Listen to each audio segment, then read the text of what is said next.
বাইরে থেকে কেনা রসগোল্লা দিয়ে কিভাবে রসমালাই বানানো যায় সেই রেসিপি নিয়ে আপনাদের সামনে হাজির হয়ে গেছি।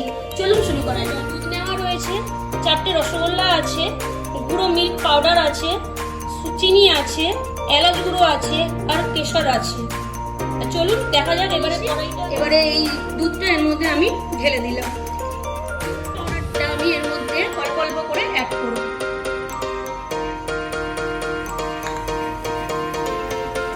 আপনি পরিমাণ মতন চিনি অ্যাড করবেন এর মধ্যে।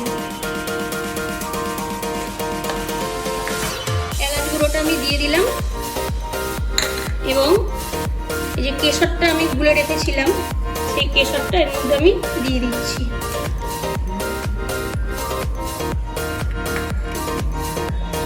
এবার এটা আমি ভালো করে মিক্স করে নিলাম। এরপর এই যে এখানে রসগোল্লাটা যে ছিল সেটা আমি এর মধ্যে অ্যাড করব।